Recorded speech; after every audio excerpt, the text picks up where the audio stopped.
The news of Mr. Start's departure had come as a shock to most of the engines working on the Redwick and Children Hills. Though he probably had a good reason to make his sudden decision, no one knew exactly why he was leaving the railway, and any attempt at getting his reasoning had ended in more questions than answers. Soon the day arrived when he boarded the train to Reading, leaving the railway in the hands of his trusted co-worker, Mr. Johnson. But this in and of itself had major cause for concern for some of the engine. Though he was a very capable and kind man to his employees and always strived to do well for the sake of the railway, his methods were a bit on the extreme side. He would never cater to the engine's wishes, and always made choices for the benefit of economics and to boost the revenue for the company, leaving no room for the engines to move about and do as they pleased, ensuring that there would almost always be a job waiting for them at their next destination. This would make it difficult for the engines loyal to Mr. Stark to execute the tasks they had been given while Mr. Stark was away.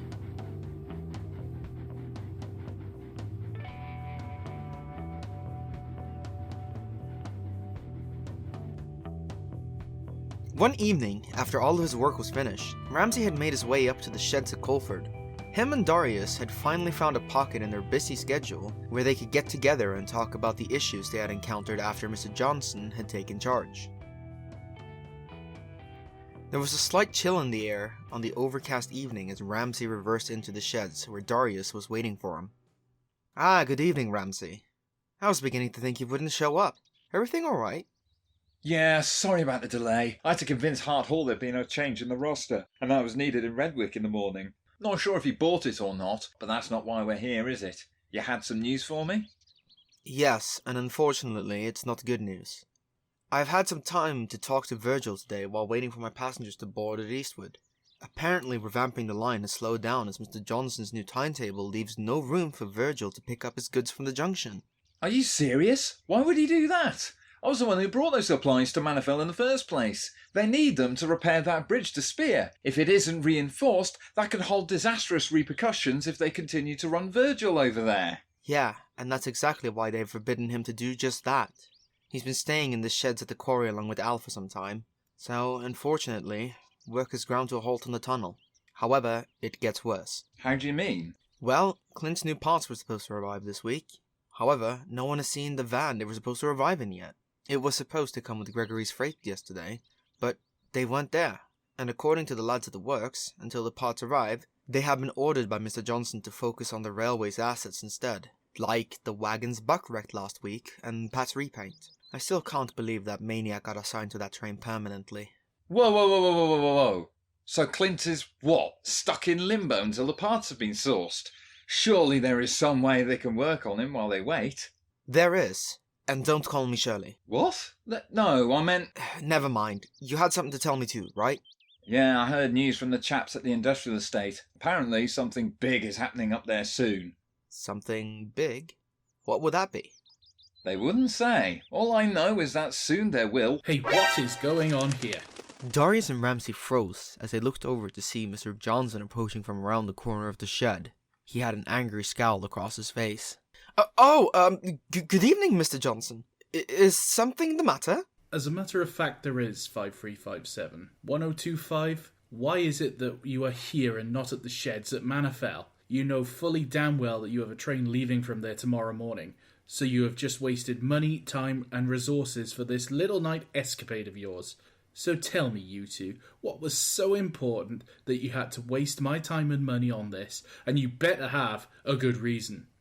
Darius and Ramsay looked at each other. If they could sweat, they would for sure be doing that right now.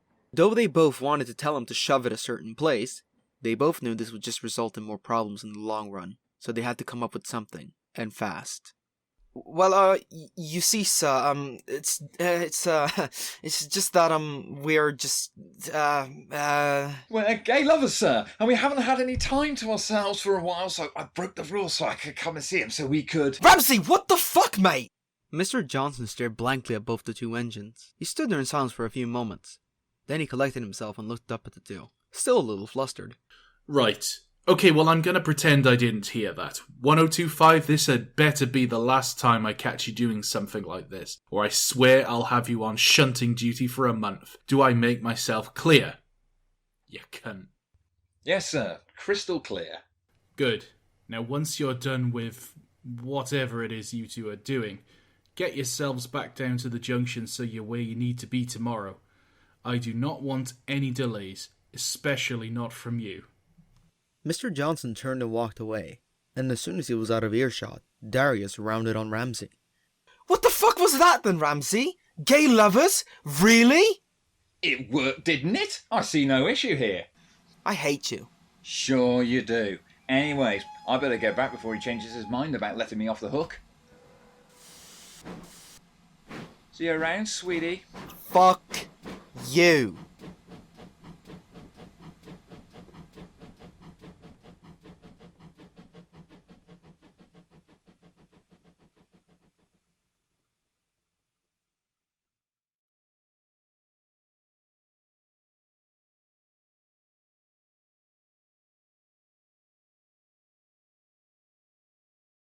While Darius and Ramsay were having their secret get-together, the engines down at the sheds at Manifel were deep in discussion. Ramsay's dodgy disappearance had left a sour taste in Hardhall's mouth, and he was loudly voicing his concern to the other engines in the shed, much to the annoyance of the others who just wanted to sleep. Look, Buck, I get that he probably has a reason as to why he just took off and left. But we have been given new orders, and we have been running smoother and more efficiently since Mr. Johnson took over. There is no possible way that what he is doing, wherever he is, can't be important enough to break the new guidelines we have in place when everything seems to be running so smoothly here for once. Mate, we don't care. What Ramsay gets up to at night is his own business and his alone. Yeah, and besides Hart, it's not like it's something all of us haven't done before. Remember? When Mr. Stodd was running the show, we were all allowed to move about as we pleased. Honestly, I prefer the way Mr. Stodd does it over this strict regime Mr. Johnson has going on. It just sees us all as expendable machines and doesn't care about what we say. He doesn't even address us by our names. Hate to break it to you four, but we are machines. We were built to work for the humans, and if we aren't able to meet our expected performance, we get withdrawn and replaced, just like that pannier tank should have been, had it not been for the intervention of Mr. Stodd. Honestly, if he was condemned for withdrawal, there was probably a good reason for it. Thor was about to retort, but Buck beat him to it, curiosity burning from within his firebox. How dare you talk about Virgil like that? He has done nothing but work hard and do everything in his power to be as useful as possible, and you have the audacity to sit there and talk about him like that. You disgust me! The engines were shocked at Buck's outburst, and Banbury quickly tried to defuse the situation. Whoa there, Buck. Easy now. I'm sure he didn't mean it like that. No, I won't have it. How would you feel, Hart, if one day they withdrew you for the slightest inconvenience of something so simple as reallocation? Wouldn't be so puffed up in the smoke box then, I imagine. You dare talk to me in that manner? How can you even suggest that me, a successful, hard-working and proper engine, would ever be sent for scrap? Don't be ridiculous. And besides, Bucklebury, you're not one to talk. You spend more time off the rails and in the works than you do actually working. I'm honestly surprised they didn't take you with them as well. You'd be more useful as a stationary boiler than anything. Well, you pompous big-headed son of a... Enough! Both of you. Pipe down and go to sleep. We have work tomorrow. We don't need to be kept up all night listening to you two bicker. Yes, Buck. Be quiet, will you? Us important engines have actual work tomorrow. We don't have time to listen to your preaching to the choir. You know what? Fine. But I'm not sleeping in the sheds with this heartless bastard. I'm leaving, Buck. Let him go. He's too damaged in the smoke box to see reason. Good riddance, if you ask me. One more word out of you and there won't be a single engine works in the country that can fix what I'll do to you. Doing threats now, are we, Buck? Just wait till Mr. Johnson hears about this. Go on, tell him, I dare you. And while you're at it, take your hollow threats and shove them up your tender. With those final words, Buck steamed out of the sheds, heading for the disused mainline sheds on the opposite side of the station, leaving the sheds to an awkward silence as the engines slowly drifted off to sleep, one by one.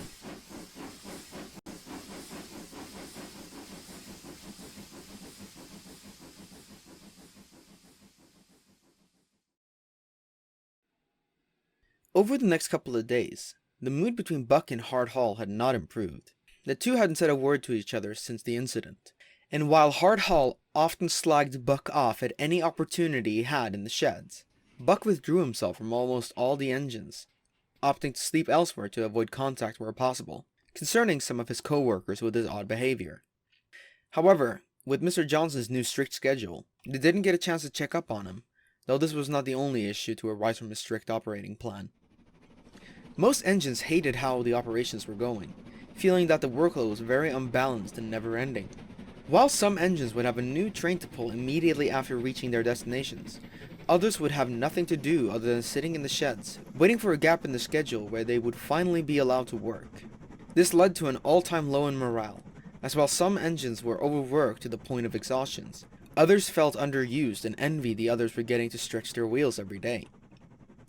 This would eventually lead to many arguments breaking out between the engines more often than usual due to the high stress from all parties involved. The engines loyal to Star knew they had to do something to get rid of Mr. Johnson, but they didn't know how to. However, someone did have an idea on who to ask. No, and 1,000 times no. There's no way in hell we're asking him. Do you think I want to loop him in? Of course not. But what choice do we have?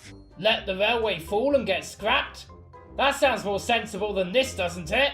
For once, Clark, I almost agree with you. Look guys, it's a miracle we're all allocated here tonight, and the fact that he will be here soon as well, it's now or never. Oh, okay. But you better be right about this. I have many faults, but being wrong is not one of them. That's a lie, and you know it. Shut it, you! Okay guys, here he comes. If it doesn't work, blame Clark. Wait, what? Deal. Bastards! Just then, the shape of a tender backing into the sheds broke through the darkness. Soon, the entire engine was visible in the light of the shed lamps, and the engine was none other than... Evening, Buck. How are you this evening?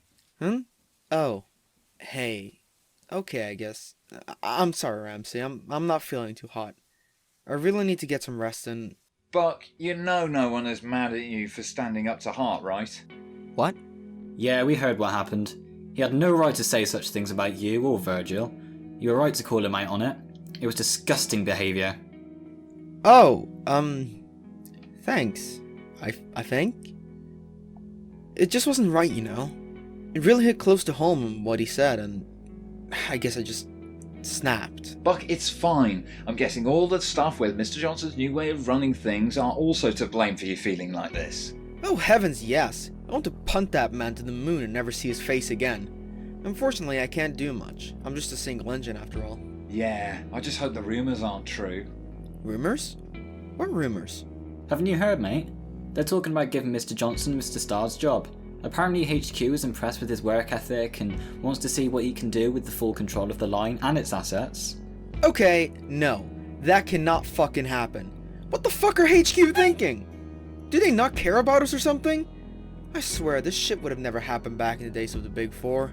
At least then we were properly respected for our work. Too right.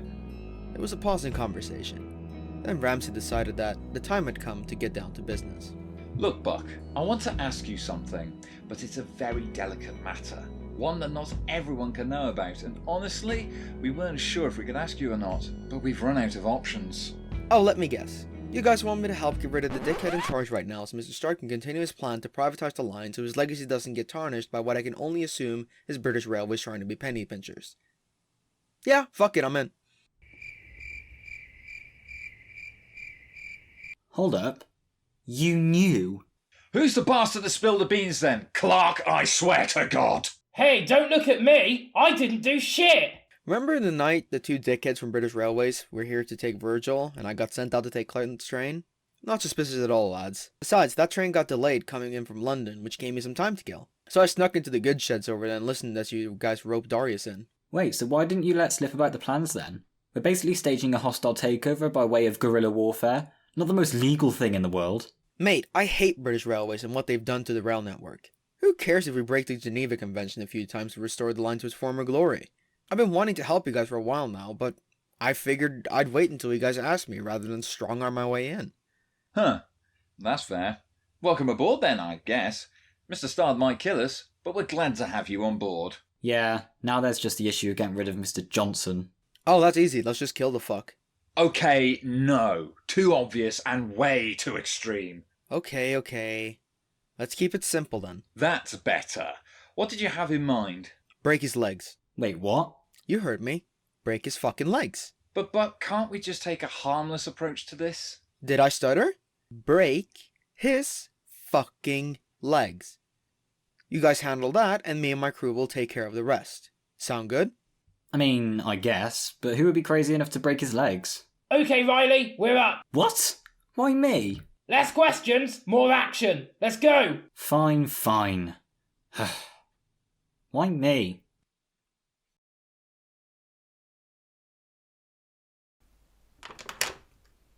Ah, the brisk evening smell. Smells like a promotion coming my way. Who's there? Show yourself. This isn't funny. Show yourselves, or I'll have to...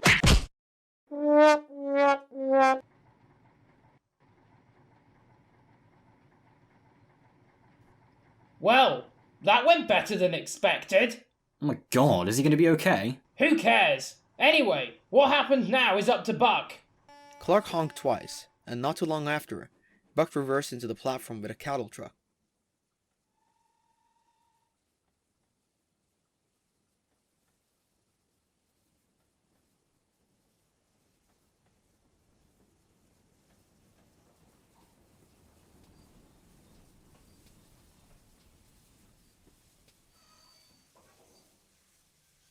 His crew quickly emerged and dragged the unconscious man into the cattle truck, throwing him in without a care.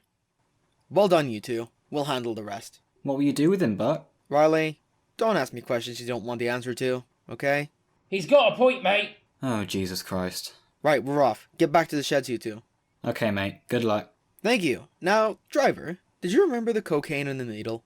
I'm sorry. The what? No questions!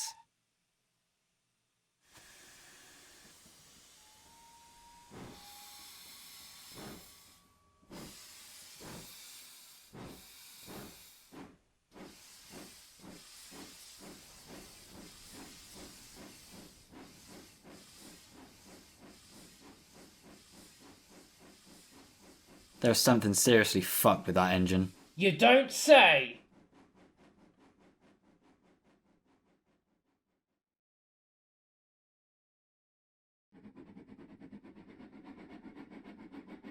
Buck soon arrived at the suitable embankment, where his crew promptly rolled the unconscious man down the hill before walking down to do the final deed. The next morning, some workmen found a bloodied and bruised Mr. Johnson giggling to himself at the bottom of the embankment, clearly high as a kite. They quickly got a hold of the emergency services and took him to a hospital for examination and treatment. It would be a further 2 days before any news regarding the incident came to the engine's attention. In the meantime, work had continued along the same as usual.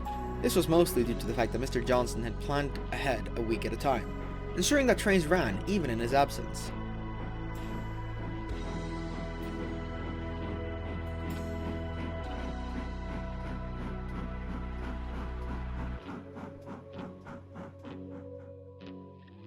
On the second day after the incident, an inspector came to the sheds at Redwick. With him was a young, smartly dressed man who had an eager expression on his face. Good morning, engines. Now, as you are all aware, Mr. Johnson was found 2 days ago in quite the sorry state and had to be taken to hospital. How's he doing? Is he making a good recovery? I'm afraid not. When he came into the hospital, it was found that he had suffered a hard blow to the head, as well as fractures to his legs. It will be another good long while before he recovers fully from these injuries, if he ever does. Oh dear, that's such a shame. He was such a respectable and hard-working man. The railway has done so much better with him in charge. Some of the engines gave him a dirty look, but the inspector spoke again. Yes, so it seemed. But after what we found in his system, we may have been wrong in our perception of Mr. Johnson. Whatever do you mean, sir? That man did everything to ensure the railway ran like clockwork. What could he possibly have done wrong? Well, when he was found in the ditch, he was clearly under the influence of something, and it didn't take us long to find out what it was. He had a bag of cocaine in his pocket when we brought him into the hospital. The engines gasped. Cocaine? My God, I would never have guessed. Yes, indeed. He hid his addiction really well. though it seems the stress of running the railway in such a harsh manner must have been the breaking point for him. What on earth are you talking about? The railway has never run smoother than it is right now. He's done everything and more that Mr. Stodd can do, and done it perfectly. So favouring to run the cheap engines, neglecting servicing, keeping engines on the shed for days on end and running the cheap engines into the ground is running things smoothly, is it? Not in my eyes, it isn't. Well, Enough. The reason I'm here today is because we have to make the decision to remove Mr. Johnson's position as manager and terminate his work contract with the railway due to the recent evidence. The engines looked at each other, some with happiness, others with pure shock. But sir, we will take charge as manager. I take it Mr. Stodd won't be returning anytime soon. No, he will not. Last we heard from him, he was conducting business in Glasgow and won't be back for a while yet. Glasgow? What the hell is he doing in Glasgow? Probably getting smashed and trying to swindle some poor bloke. As always. Anyways, as for who will take over as manager... He motioned to the young lad stood next to him. Yes, hello. My name is Jack Andrew Hoff, but you lot can call me Mr. Hoff. I'll be stepping in for Mr. Stodd and taking over the duties from Mr. Johnson going forward, though I'm quite new to this job, so it may take a little while for me to settle in. Which is why I'll be sticking around until he's fully settled in to show him the ropes. But I will most likely follow along with the guidelines Mr. Stodd left behind, so you can expect things to return to normal pretty soon. The engines all cheered at the good news. Well, all except King Richard. Goodbye, structure and efficiency. Welcome to the railway, Mr. Hoff. I look forward to seeing your development on the railway in the coming weeks, and I hope you enjoy your time here. And if you ever have any questions, or need any help, I'm sure me and the rest of the lads will be more than happy to help you. Right, chaps? Hell no. Not in a million years. Fuck that, can't be bothered. I'm sorry? Don't worry. That's just a way of saying hello. I see. Well, we best get going. We have a few more people and engines to visit around the railway, and we wouldn't want to make them wait now, would we? Indeed. Farewell for now. The yard foreman should be around soon to give you your work for today. I hope you'll all feel a bit more motivated now that things are returning to normal. And so the two men turned and walked away to conduct their business, leaving the engines with a joyful mood, chatting along again as if nothing had ever happened, as they knew that the railway was safe once again. Or at least, most did.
Skip it up and down.